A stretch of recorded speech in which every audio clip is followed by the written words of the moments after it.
Hello, welcome back to Morning Qi Gong with Levy Tai Chi School and myself, Lao Shi Paul Nettles. It is Friday, June the 26th. If you're working, happy Friday. If you're not working, happy Friday. Still a Friday, isn't it? So, first things first, real quick, the museum notification. We are resuming class tomorrow morning in the museum, third floor. We will be masked. I'm told we'll have spots marked on the floor so we can keep distant appropriately. And they do ask that we call in to the front desk at the museum and register. There's no cost. There's not going to be a cost, but they do want to know how many people are coming so they can prepare appropriately. So, if you're coming to Qi Gong, if you know someone's coming to Qi Gong who's not on Facebook, who doesn't follow the web page or the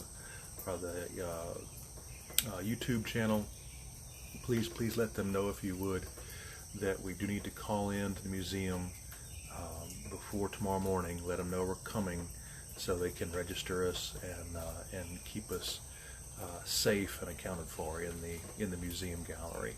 So. Something on a similar vein this morning to talk about very briefly. We have discussed in past how you can, by tightening one hand, one fist, and simply holding that, and you can be on your couch, you can be in your car, you can be anywhere, and simply tighten a fist up, and before too long your body has taken that one gesture, that one movement, and turned it into an entire body-wide reaction.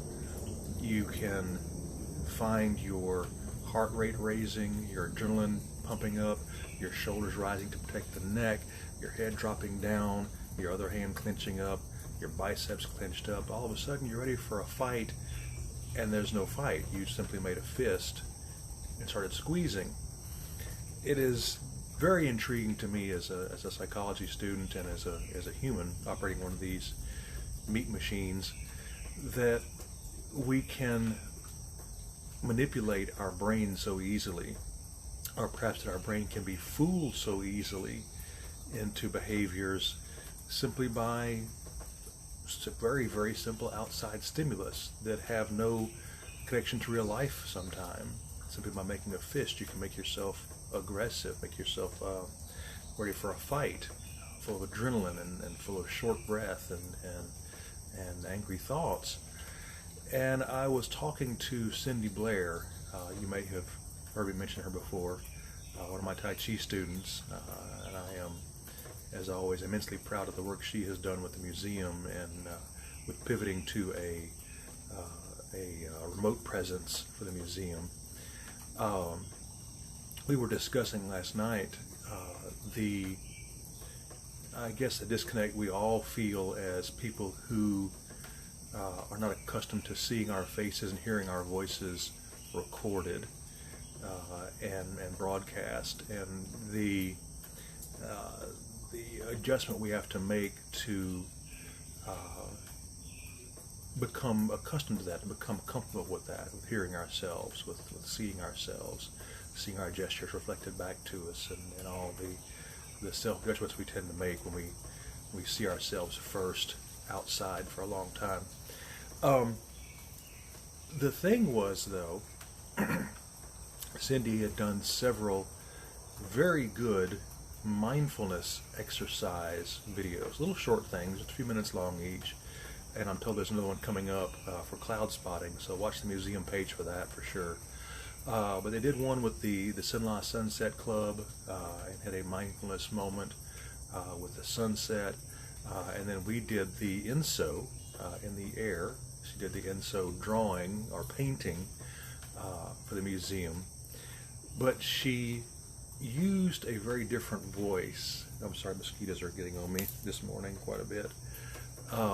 She used a very different voice than what I'm accustomed to hearing Cindy use.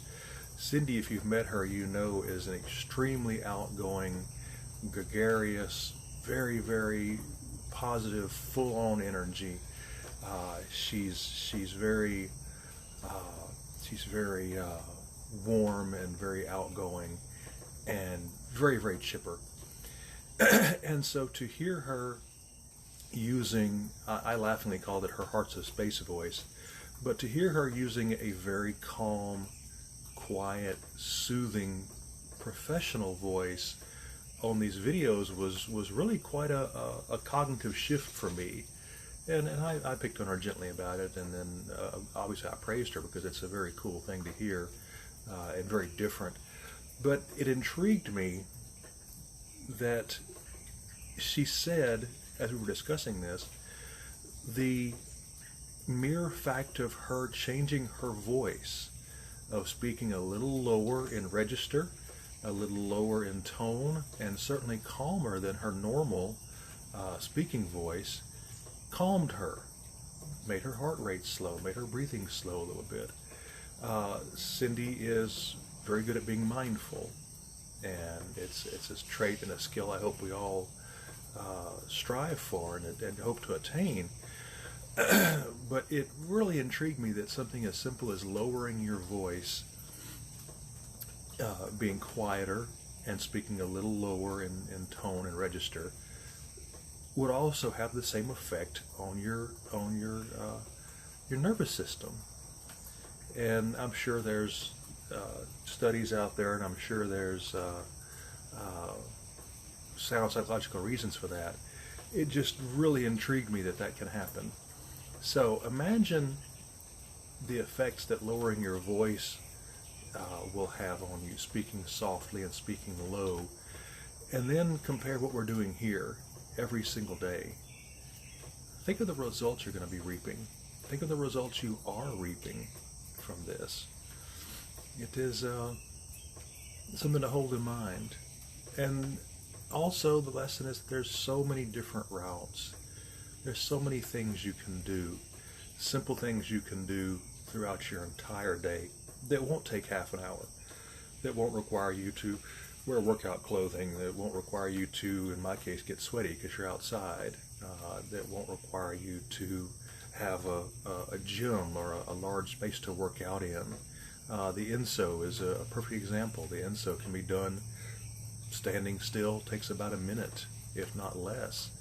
It takes a space of one exhalation and one inhalation. That's about as quick as you can get. But it helps. It pays dividends. It helps calm. It helps soothe. It gives you external focus. And it gets your mind off the monkey mind problems, the monkey mind system. Even if just for the space of one breath, you've done that. You've exerted a little mindfulness, exerted a little control over your otherwise out of control mind. That's pretty darn cool, I think. There's of course the Qi Gong. There's several Qi Gongs that are extremely simple. There's rhythmic breathing. There's Zazen, where you simply sit and breathe. You don't have to sit Zazen for an hour or half an hour or 10 minutes. You can sit at your kitchen table and center yourself and take some calm breaths, 2 or 3, and you've wasted nothing. You've used several minutes, and you've had several respirations, and you've calmed your blood pressure and your heart rate and your everything. Your pulse goes down. Don't think that you only have to do one thing. Don't think that you have to be true to Qigong. Don't think you have to be true to yoga or Tai Chi or Zazen or Enso or anything. You can use all these tools. I have no problem myself in stopping midday and doing an Enso in the air, or to just simply stand and breathe a little bit if I'm getting agitated or nervous or upset. Just stop myself and say, okay, time for a breath. Use these tools. Please use these tools. They are free. They are attached to you. That's one of the great joys of them. You can't leave your breath at home. I mean, this is all with you all the time. Make use of them. Reap the benefits. That's the thing. Reap the benefits. We're not doing this just for giggles. There's real benefits here. All you have to do is reach out and take them with a little effort. All right. Speaking of a little effort, looks like we're getting some weird backlighting again. I'm sorry about that. It's a very kind of a gray day out there, and it's throwing the camera off. But don't worry about the visuals. Worry about the activity. And let's begin with our first salad, shall we?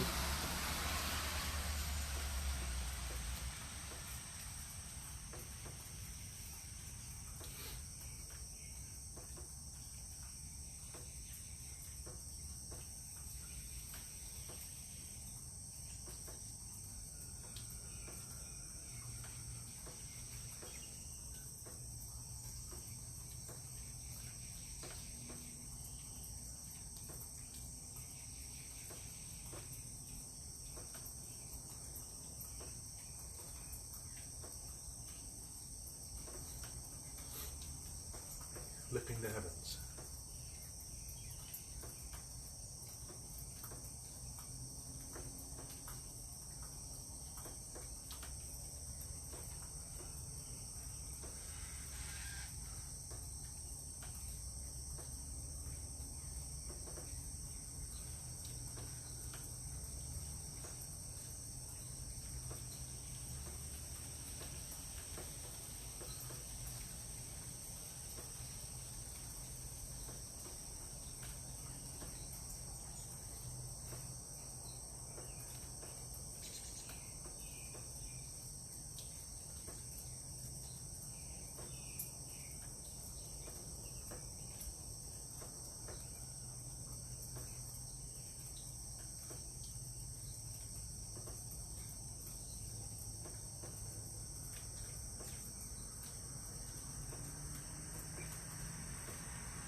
Breathe out.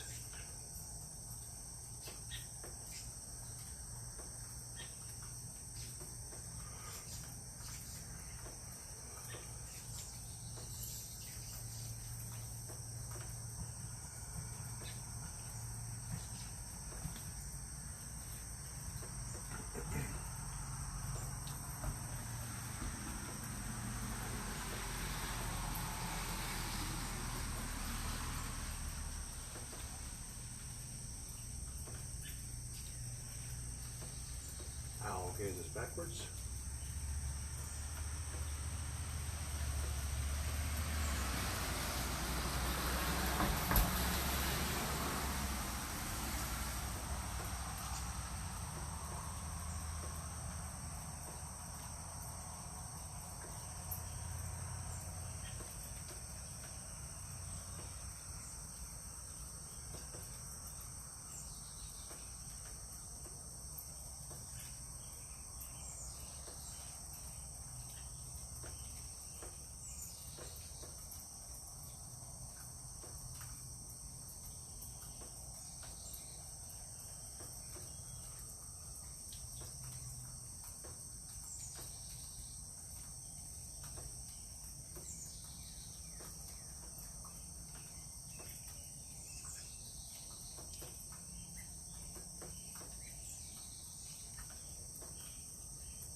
breathe out.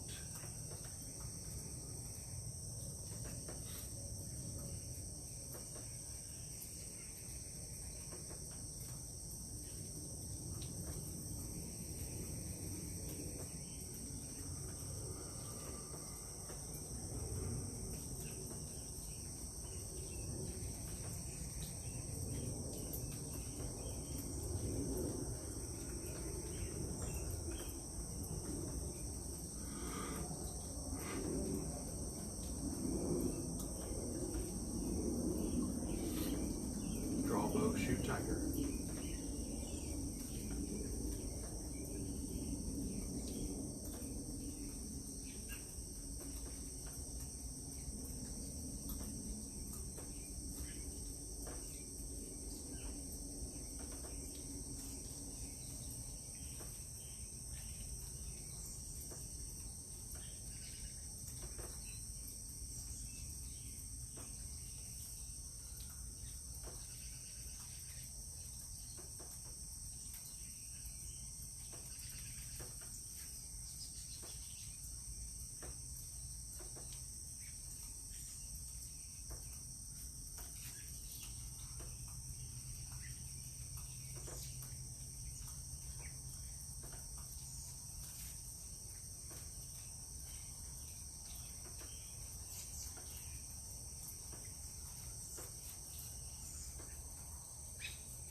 Breathe out.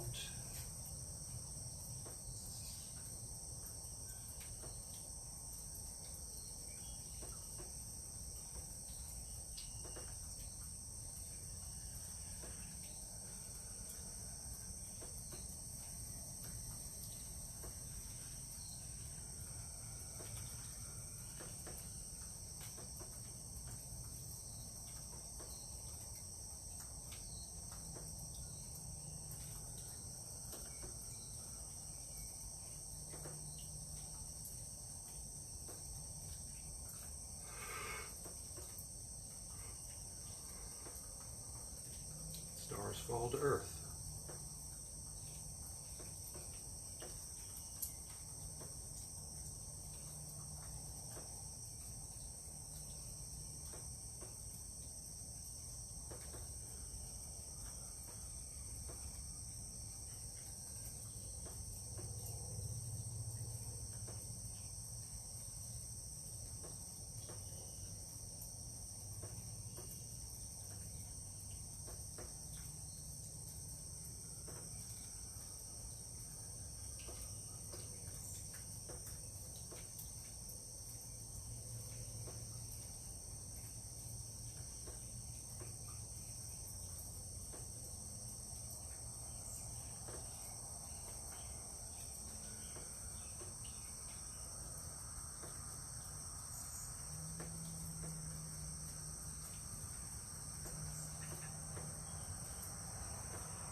and wags tail.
Out.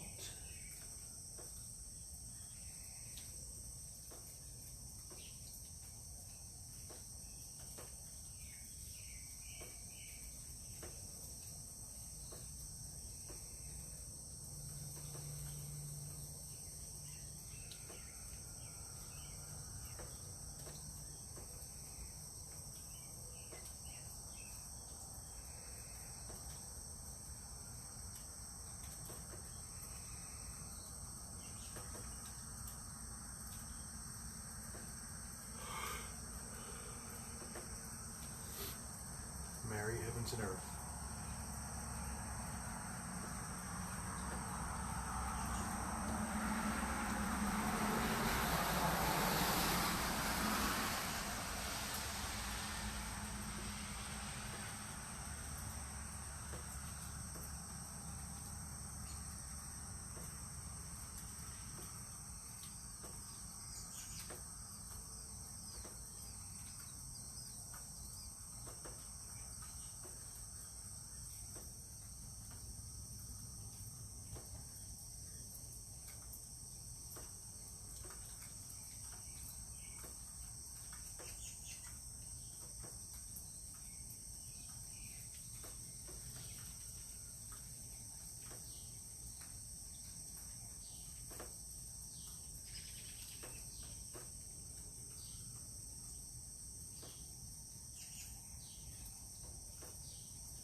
Shanti sits on throne.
Breathe in.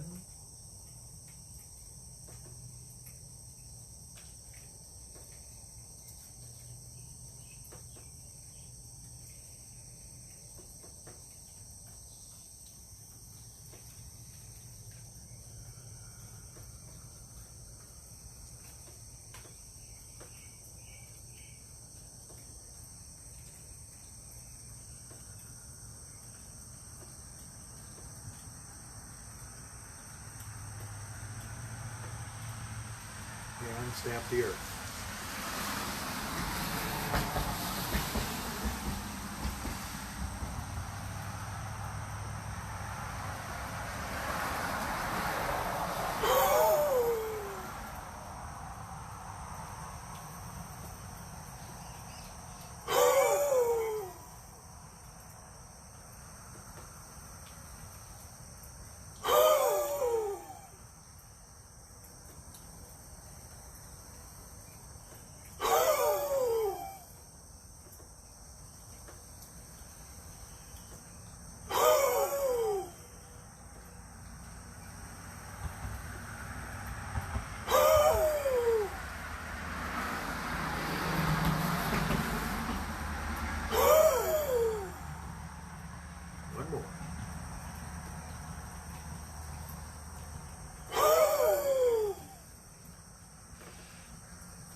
There you are. Easy as that. Well done for showing up. We've talked about it before. Showing up is the difficult part of this. Going slow is tough, sure. Showing up is the part where you've got to fight your own brain to make yourself get up and do it and stay with it. So if you managed, congratulations. I am proud of you. If you didn't manage, so you had an off day. It happens. As long as you come back to it. That's the trick. You've got to come back. Got to come back, got to come back. Whether it's once a week, once a day. As long as you're moving forward, you're moving forward. Just be proud of that. Okay, so tomorrow morning, Museum of Art, 3rd floor, masks. I think they have masks downstairs. If you don't have one, they can provide you one. We'll be socially distanced and we'll be back together again. I'm looking forward to it a very great deal. Please be sure and call in, register with the front desk so they'll know that you're going to be there. And my train of thought just derailed. My apologies. Looking forward to it. I truly am. 10:30, Alexandria Museum of Art. Be sure and register. If you've seen the numbers, I don't want to be another talking head with the numbers and things, but you know it's not getting any better quickly. So please remain safe. Wear your mask if you have to go in town. Wash your hands. Do all the things the CDC recommends. Please be safe. I don't wish to lose a single student to this thing. Not a one. Be careful and be well. And I will see you, hopefully in person, tomorrow morning.